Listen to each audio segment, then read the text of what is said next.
Rise for the pledge. I pledge allegiance to the flag of the United States of America and to the republic for which it stands, one nation, under God, indivisible, with liberty and justice for all.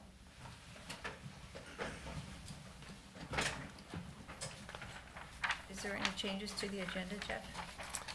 Madam Chair, you've got a handout because one of the, Oh, yeah, I signed that already, yeah. no, there's a handout. One of the reports Yep. was in a different format. Yep, So you got to just, it's the same information as was in okay, there. And then just a quick update that the AMC Annual Conference is actually the Doubletree Bloomington this year. When this was done, they hadn't changed their website yet, and it still said Intercontinental. okay. All right, Excuse me, I emailed a correction to 3G on the consent agenda this morning. I just received the date change, Oh, okay, and that was emailed to you. okay. A date change on a gambling permit. oh, okay. I looked at that yesterday morning, so, okay, thanks. With those changes, I'll make a motion to approve the agenda. Thank you, Ted. I'll second. And Steve seconds, further discussion? All in favor? Aye. Opposed, motion carries. Anyone for public input? Anything you want pulled from the consent agenda? Otherwise, I'll entertain a motion. I'll move. Okay, I'll Dave second. moves, Tom seconds, further discussion? All in favor? Aye. Opposed, motion carries. All right, Mike?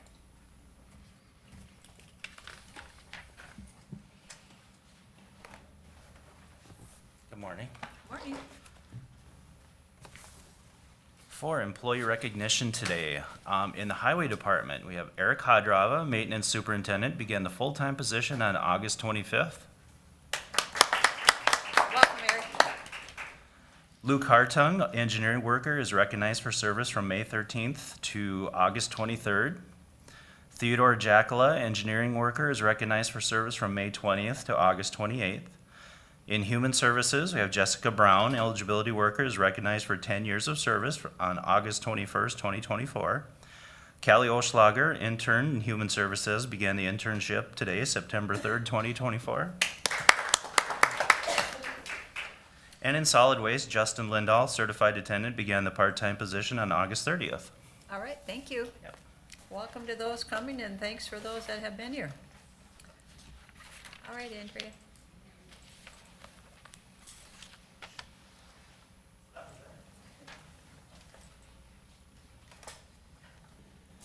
Great, good morning. Morning. That was probably our biggest update is Eric took that position as a maintenance superintendent. He was up at the North Shop as a maintenance worker. So I'm glad to have him finally on board and to get some stuff off my plate and to pass on to him now. And he's been good so far and he's learning and there's a lot more to the position, so he'll keep on learning and going. And he will have a county number, we're just waiting for the phone, so I will get that all to everyone once we get that number set up. It's nice to be able to promote within. Yeah, and that was a big reason, it was a long decision, a hard decision, but that was a big reason. We wanted to take someone who knew the county already and had been a good worker in the past, and yeah, it worked out really well. I just have two agenda items today. The first one is to approve the final for the calcium chloride project. It's CP 292403. The final payment for this one is the number that's on the agenda. It's $769,701.36. The final contract is listed there. It was total $1,088,008.78 for that contract with all the townships and cities involved in that project. So this would be the final for the 2024 calcium chloride. Andrea, I know that a lot of people talk about they'd rather see money put towards blacktopping or bituminous, all the dirt roads and that.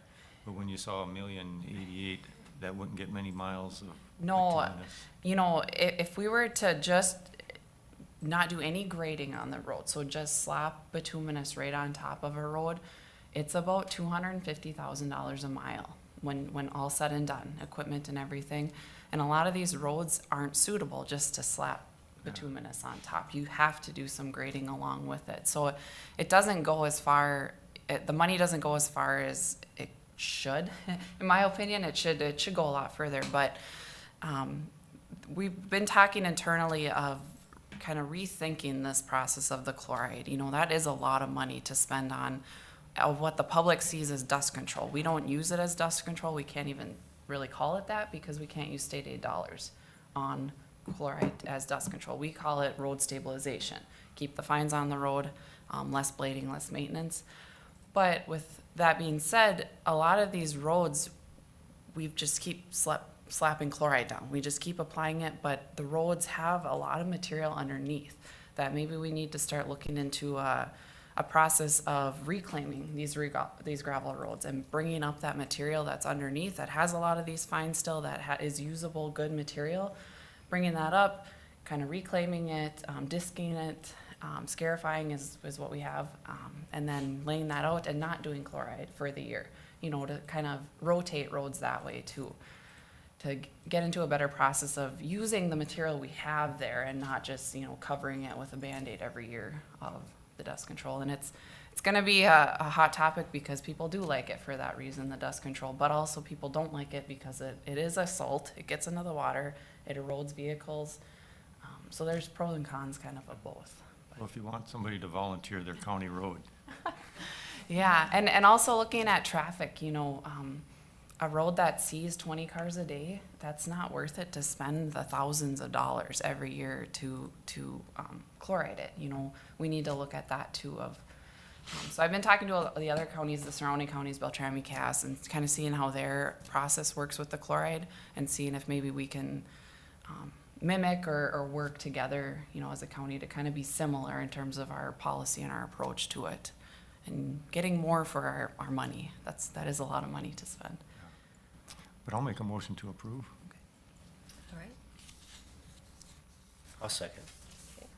Ted and Steve, any further discussion? All in favor? Aye. Opposed, motion carries. Great. The second item I have is for bridge bonding funding. We have to do a resolution that approves the amount that we will take that amount and we'll use it responsibly on this project. So the bridge bonding funding that we received for project SAP 29624-006, which is the box culvert on CASA 24, that has been let already. I'm playing catch up here a little bit with the process. They received funding for that in the amount of $152,423.14. So this resolution will be for that, to approve that bridge bonding dollars on that project.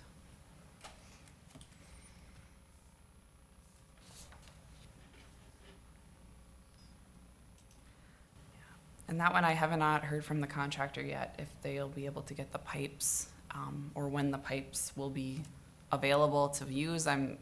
Once they get those pipes, they will be starting the construction. So as soon as I hear, I will update everybody on that project.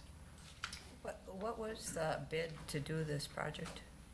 Total, because it's combined with the island view, which is in Mantrapped, it was about, I want to say about 600,000. Our portion was just over like 370,000. So there's some match dollars to this bonding, and then there is some non-participating, they call it, funding, where they don't participate in any of the approach work. They just participate in the core box culvert for this bridge bonding money. Okay. I'll move to approve. I'll second. Okay, further discussion? All in favor? Aye. Opposed, motion carries. Perfect. I guess the only other thing I have is just a quick update construction-wise. You can see County Road 6 is being paved. It's beautiful. I drove it this morning, dropped my kids off, and it's a great paved surface. It's very smooth. We did end up adding that section from 15 up to 34 highway as a change order to that project. The road was very rough. It hadn't been crack sealed or maintained. I think the thought process was that maybe the city would come in and want to do a project, so they kind of just left it. Talked to the city, they didn't have any plans, so we ended up going through and change ordering and doing a mill and overlay on that section of road. Very much needed. The road was very poor shape, And then the curb and gutter also line is the majority of why we did it. It's not draining properly, and probably still it won't drain completely, but it'll be a better surface to drive on. So we ended up adding that. They're working, continuing going south. I think they're on the south side of Hubbard this morning.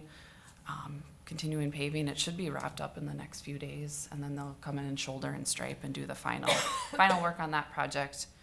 Yeah, it looks great. And then the other project we have maybe this year is our culvert lining project, which is putting in a fiberglass lining into these pipes to extend their life. That will be out for bid next Tuesday, I believe. It's September 11th is the bid date. So we'll have bid openings then. And that project, I have like a flex start date, we call it, on it, where they can kind of start whenever they get the liners ordered and in, and then it's about 20 working days, but very minimal impact. They might close a shoulder. They won't close down roads or anything. So that'll be the last one for 2024. So 34 didn't get opened by Labor Day. Did you hear any update on that? You know, I didn't. I heard that they were done paving. Yeah. They're done completely with the top, which is abnormal from what I know about MnDOT. Usually they open a road once it's done paving and they have the temporary striping down. But what I heard is that they wanted to do the permanent striping and they wanted to get the shouldering done before they opened the road completely. So they were working on both of those. I guess when I worked for MnDOT, we would open it to just get traffic through, and then we'd do all that kind of in the underneath traffic. But there is benefits and not about doing that. So yeah, unfortunately, it's not, but it's very close. Just doing that final cleanup of the project. I thought Labor Day weekend was the goal, so I was surprised it wasn't open. Yeah, that's the last I had heard, and I didn't get a chance to call the project engineer last week with any further update, but I'll probably talk to him today, and then also the 87 Oh, yeah. guys too today, to kind of get updates on that project as well. Anything else for Andrea? All right, thank All right, you. Yeah, thank you.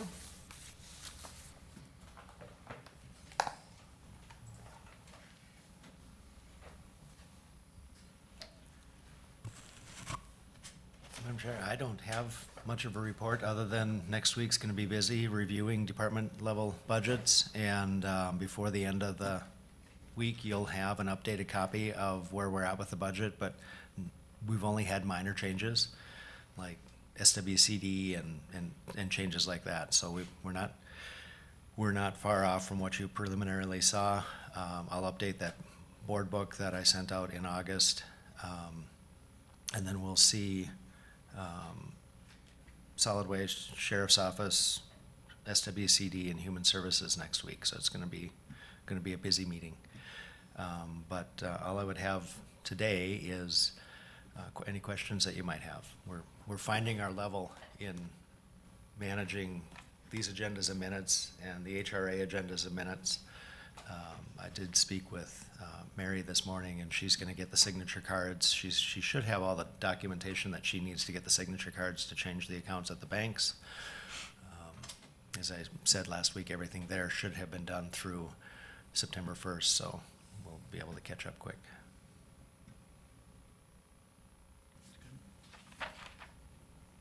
Okay. Committee reports? Well, I can start to try to stretch this meeting out. I've got one. At Mississippi Headwaters Board was actually a short meeting. We didn't have any zoning variance requests or anything like that. Let's see, we talked about some of the events that take place on the Mississippi River, Paddle and Pints, and then the Mississippi Waters History Paddle. And we also talked about the MPCA Whiskey Creek article. The Whiskey Creek is a area in Brainerd where you've got, in Baxter too, where you've got like the Mills Fleet Farms and all these big box stores and all that. There's a lot of impervious surface there, and a lot of that runoff would go into the Whiskey Creek, and then from the Whiskey Creek into the Mississippi River. We had a project, and it actually just got completed. And it was an old golf course. It got turned into like a sediment ponds and stuff like that. It's really quite pretty. And So the Minnesota Pollution Control Agency did an article on that, and that was a nice article. One thing though that I did want to talk to the board about, and this has to do with, Mississippi Headwaters Board had asked for a letter of support. Of the 8 counties, a couple of counties' boards question the need. One of the commissioners had commented about how we're a joint powers and that as commissioners representing our counties, that we didn't need to bring this to our counties for approval. But we also talked about how this is going to the legislature and how the legislature could be swayed by the county supporting increasing our funding. So that part was okayed. But then one county also felt that we might be deceiving the legislature because in the last paragraph it states, if this measure was passed by the legislature, then our county would consider increasing its annual contribution to use as a match for this funding. And they talked about how that, you know, maybe of the 8 counties, maybe all 8 counties weren't gonna increase their funding and stuff like that. So are we, you know, but it says, if the measure was passed, then our counties would consider increasing. So I didn't think we were deceiving at all, but they asked, the Mississippi Headwaters Board then asked informally, because we're not budgeting for 2026 right now, we're doing the 2025 budget, and this is where this would come into effect. So they asked if we would, at our county boards, asked if there's a consensus to where we thought we might increase funding in 2026 for the Mississippi Headwaters Board. What's our current funding? $1,500 A year? a year. And we were talking about, it sounds good when we talk about doubling it to 3,000. So then Tim Terrell, our executive director, gave us a little history.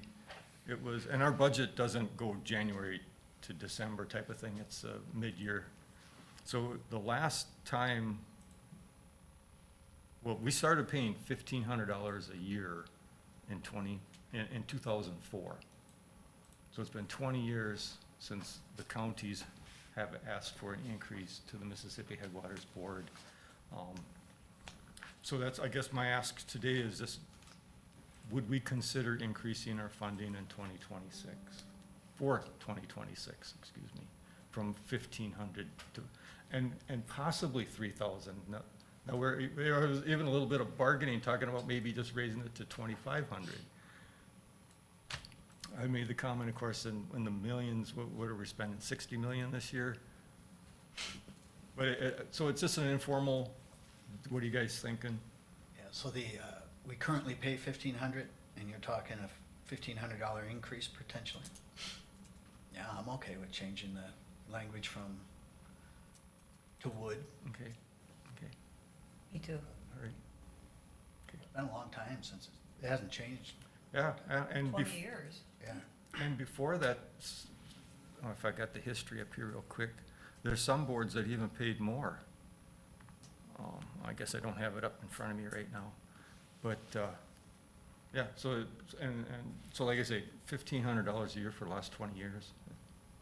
And for all the work that's done on the Mississippi and now the tributaries, and I know the Mississippi Headwaters Habitat Corridor Program and all the things, all the work that we do, I'm surprised that we don't pay more, but I thank you all for the consensus. And then that's all I got. Do you want to go next, Tom? Sure. I had several meetings since the last board meeting. One was we had a special meeting of the Kitchigami Executive Committee, and it was just to discuss the personnel issue. And that's all I can say on that one. We had a Parks Board meeting. Let's see, some of the things we talked about was the Wautetasca Park manager believes that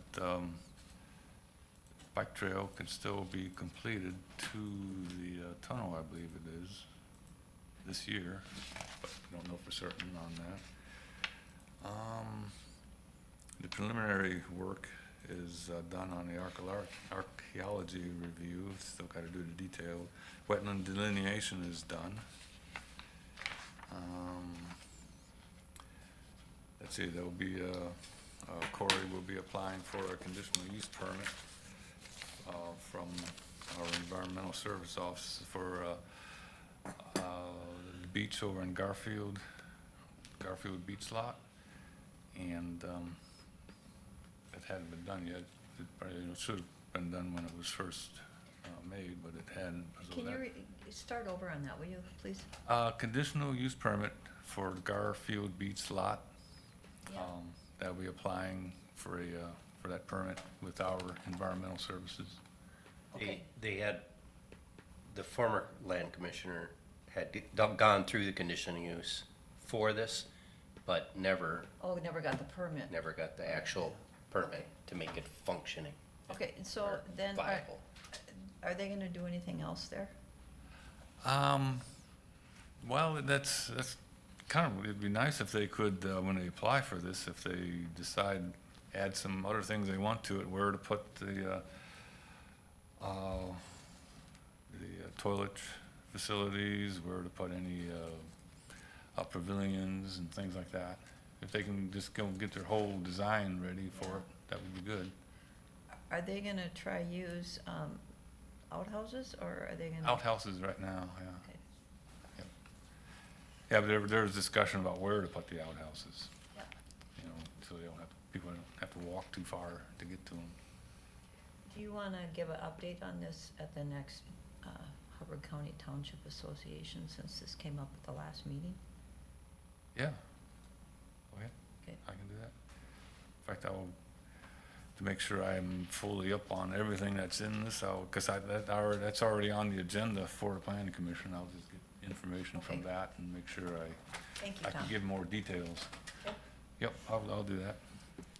And then I think that's it with the Parks Board. We had a SWCD meeting that I attended. Seemed like the primary thing that came out of that is that I mentioned this previously, but they're going to be doing priority lakes easements, primarily, mainly in the Steamboat Kamacona area. And they've gotten 1.8 million in funding for it, working with the Minnesota Land Trust as a partner. They've identified 36 priority lakes right now. And so, yeah, they've approved an agreement for that. And then that's about all I got.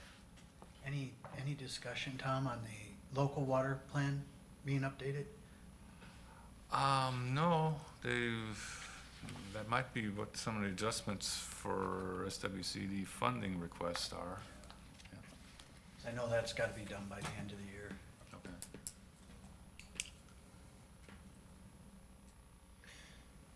Off of Tom's information about the Garfield Lake thing, I've been in contact a couple times with a member of the Lions Club from Benedict, and they're interested in committing funds to helping out do something there, because I think at the last County Township Association meeting, they talked about a picnic shelter and a playground, and then, of course, the porta potty thing going on.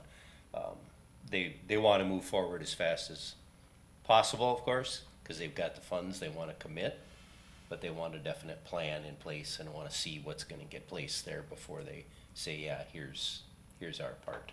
So, and I've talked to Corey occasionally about getting something developed, just have even a sketch and get some numbers put together and whatnot, so that at least I can give the Lions information and they can make their decisions, whether they want to participate or not.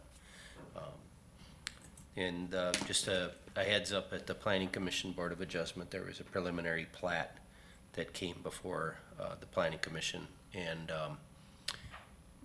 they approved the preliminary plat, but when it comes to us for the final, it may not look the same as what the preliminary was, because there was a question about an easement for a road and a parcel that was being affected by it, but that was already part of it. So that may be reduced, so they may come in for a variance for that parcel alone, and then adjust where the road travels.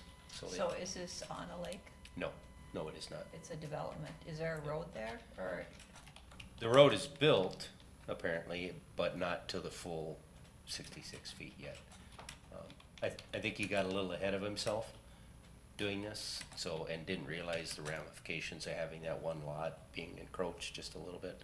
So, anyway, and then, there's a survey online for the Healthy Hubbard County to talk about, they want interest or opinions on spending the opioid settlement dollars. So if you want to go to CHI Public Health and do the survey, that would greatly be appreciated. And at the next, well, it'll either be later this month or in October, a group is going to sit down and go through the survey and figure out where the priorities are and where the interest is for spending the dollars. So I volunteered to be part of that committee, but I haven't heard when that will be meeting. So for the plat, what township is that in? Nevis Township. And do they have, a road ordinance in Nevis, do you know? Yes, they do, but he's not making it up to the standard of a township road because Nevis Township requires it to be a 9-ton and paved before the township would even consider taking it over. So he knows. So he knows that, so But he's avoiding Hopefully that. the people that buy Yep. realize that. Yeah, he's just gonna have a, like an HOA, covenant or whatever, that everybody in that development participates by putting funds toward a road maintenance account Okay. to maintain that short section of road. So, You wanna go next? Ready? Yep. All right, I had Heritage last week. Start with that. So, results, EBITDA for the well, let's go up one more. The survey stayed the same because the state hasn't been surveying recently, so everybody's been staying the same. All fours across the board. Had 3 new hires, 3 terminations, 4 open FTEs, 0 contracts yet, 20 applications. Current number of employees is 108. Census at the end of August was, or July, I believe this is. Yeah, it'd be the end of July, was Manor at 19, Cottages at 18, and Living Center at 40.15. And the EBITDA Manor is a negative $1,062. The Cottages was negative $25,132. And Heritage Living Center was a positive $341,964, largely because it was the payment from the state, the second payment that they passed during COVID, for COVID release of 221 some $1,000. So the total combined EBITDA for July was a positive 315,770. That equates to general net income for the month.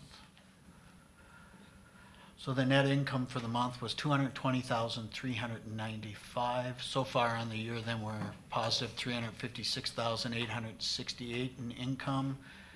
And the EBITDA for the year combined is 1,282,507. And I believe about 1.3 takes care of all debt service and all depreciation and interest, so we lay out capitals. The not so good news is we're budgeting for next year and did not look as good because when you do well like this, they cut your rates the next year. So the rate cut built into the budget doesn't look good. So we end up projecting about half of that EBITDA. But there were a couple things we didn't have in there, like ECPN is not in there. There was a grant or some money that wasn't in there that we were awarded yet. And then we had figured a census average of about 40. And we figured we could probably budget up to 42 at the Living Center. So we'll see what those bring next time. Hopefully it gets us closer to the mark we need to be at. And hopefully next month then we'll be a budget that'll be closer to what we hope to attain, so. Any questions on Heritage? HLDC meeting, we signed that contract, so we're in the process of hiring the extra help due to the HRA-EDA contract. Working on that. Extension Committee, we are excited to announce that we hired Brooke Remmer, has been offered and accepted the 4-H Youth Development Extension Educator position for Hubbard County, so we got all of our positions filled in the Extension office finally, which is nice. And then, last but not least, Chad Matheson reached out to me, and this weekend is the Hubbard County Sheriff Mounted Posse fundraiser that takes place on Saturday. So if you can attend that, it's a hog roast, smoked turkey, plus all the fixings. And I believe they do that up north. I'm wondering if that's north of Lake George. Yeah, They've got a place back there. and that takes place, it looks like 5 to 6:30 p.m. Yep, proceeds will go towards their scholarship and training. So if you can make that, you know, try and zip up there and make that. It's at the junction of 185th Avenue and Highway 71.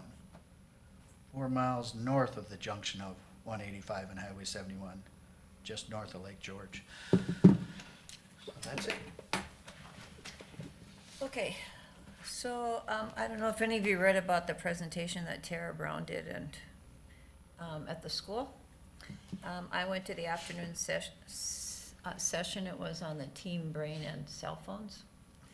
And, they talked, let's see, so, the 80% of, they figure males right now have been, solicited for sextortion, where they end up, someone sends them a suggestive picture, asks for a suggestive picture back, and then as soon as they send something that they can blackmail them with, they start blackmailing.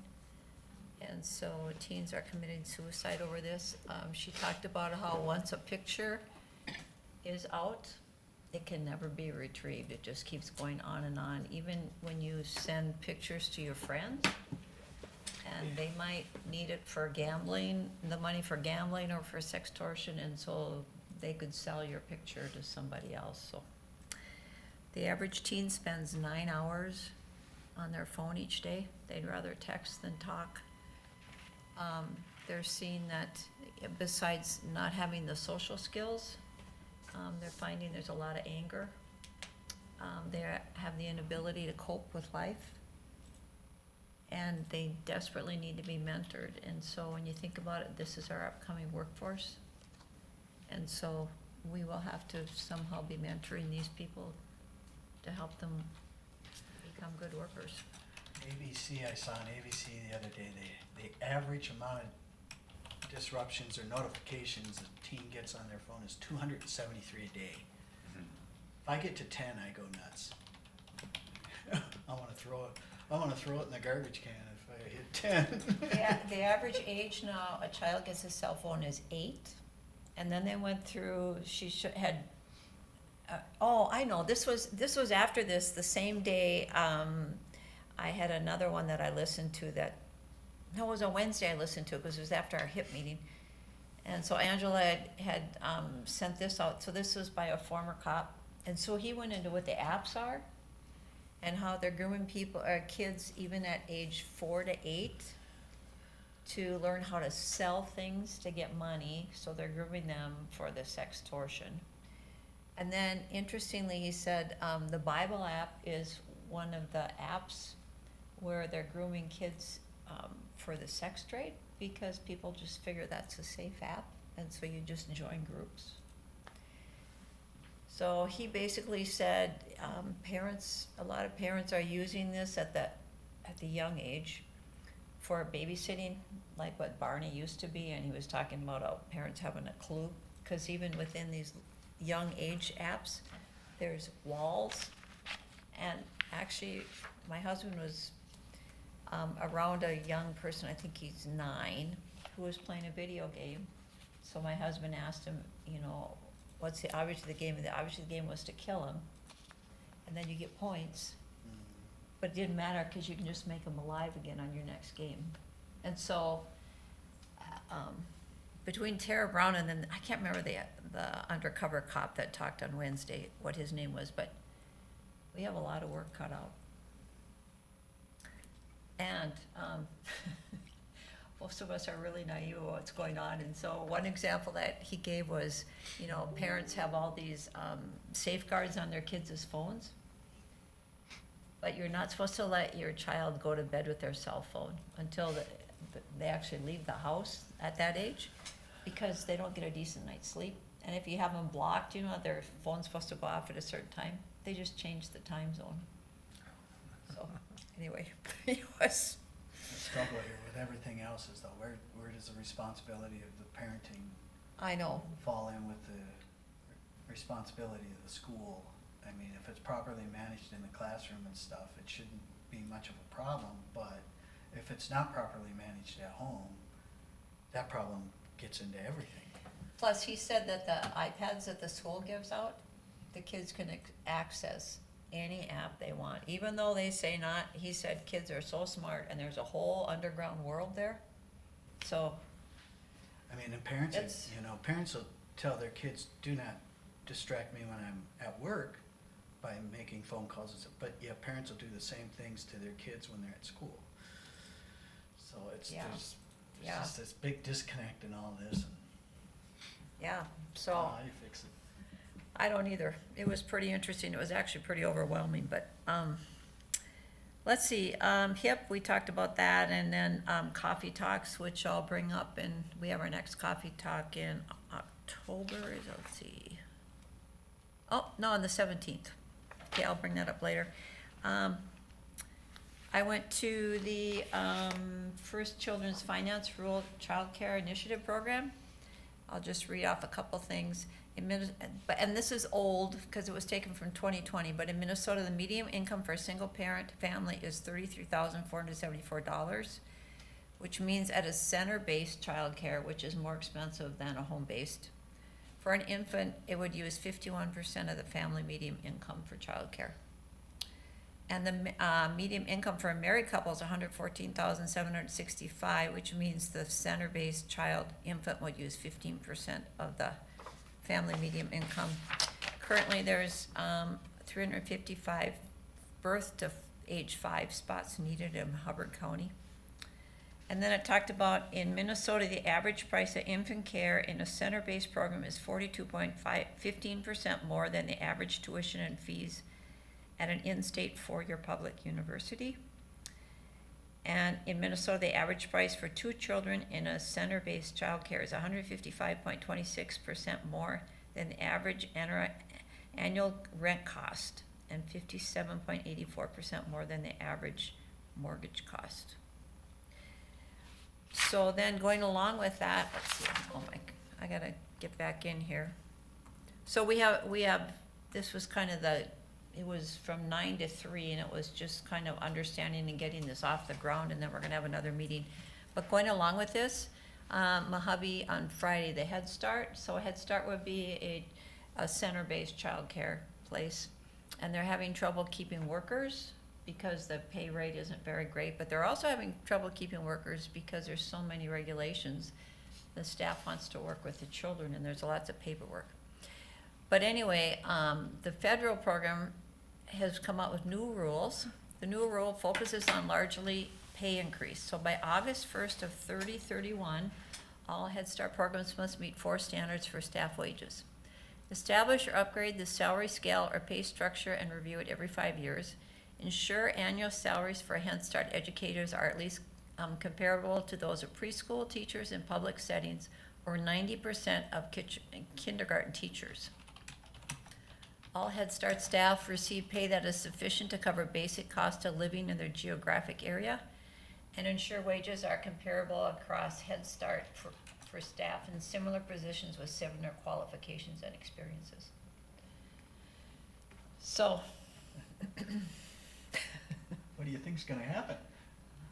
well, I think I know what the end game is, but it's only my personal opinion, so I'm not even going to express that. Anyway, Is that, building that they bought, is that all remodeled and everything? it's all done. Yes, it is. Yeah. We had one licensed childcare center at this meeting. That's a licensed childcare center in Park Rapids. And they are not making enough to even meet expenses. And so, there was a wide variety of people here, and part of the people that attended this had children in childcare. So they reiterated how expensive it is. And then this licensed childcare center said, and even charging that amount doesn't cover us enough to even get staff that we can find to work for what we can afford to pay, so we'll stay tuned. Yeah. There's plenty of data out there on this stuff. I mean, we hear the data over and over again, but the solutions are, Well, they don't wanna hear, we did talk about the legislature not being willing to reduce regulations. We did talk Right. about that so on then Thursday. the other option is, you know, tax credits or subsidize it. But that doesn't fix the problem, No. actually exasperates the problem. Well, the legislature last year introduced that, it wasn't it subsidized up to people earning, was it 150,000 or 188,000? To substitute the child, cause they Yeah, I wanna get remember. it to 7% Senator of whatever you're at, Kupak yeah, mentioned something about it, yeah. So, but that'll just increase prices. so that's what I have. Okay, anyone else? Have anything?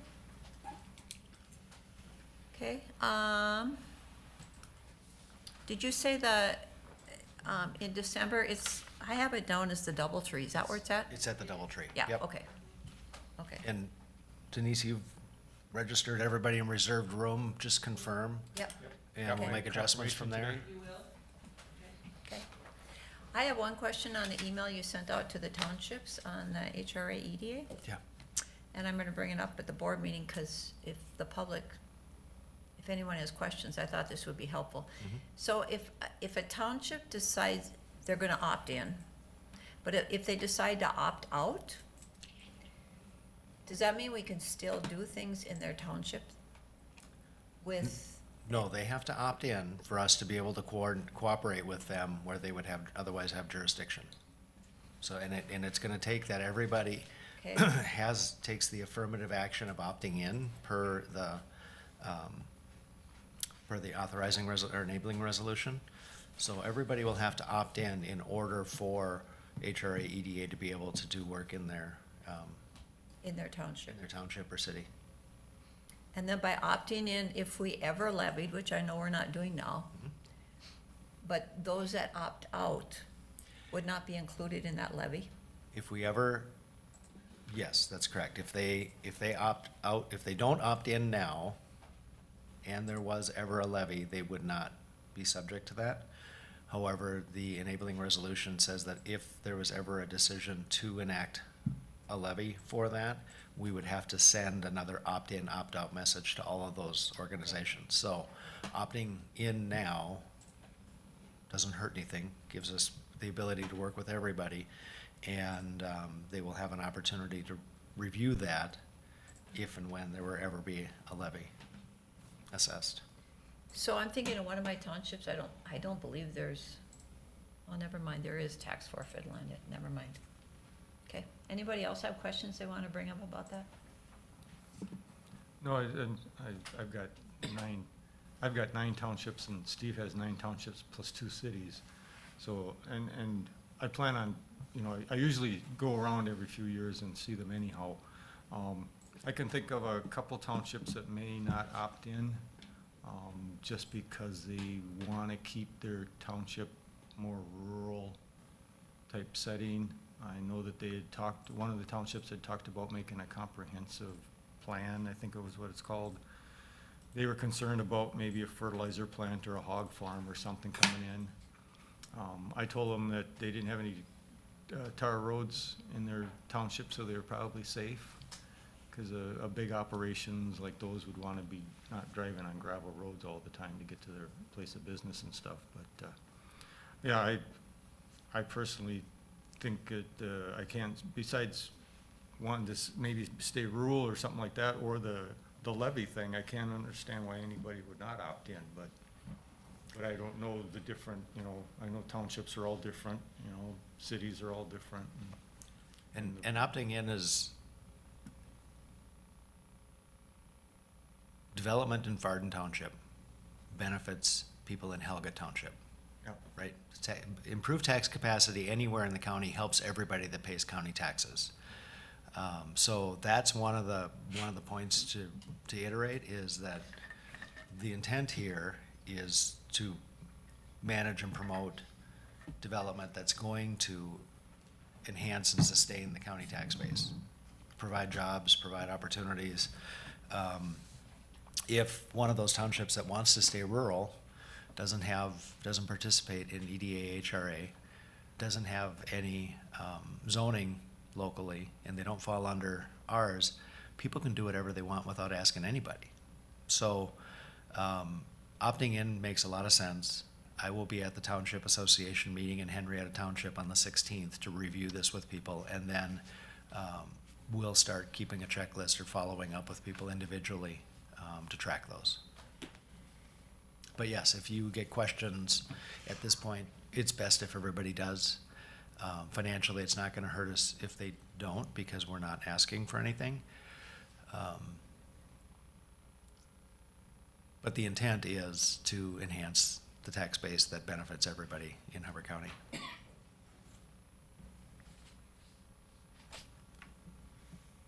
And it makes sense too, because if something comes up in a township, And you're ready. you know, then they can partner with the county potentially. Where if they're not part of it, you know, it's, who knows?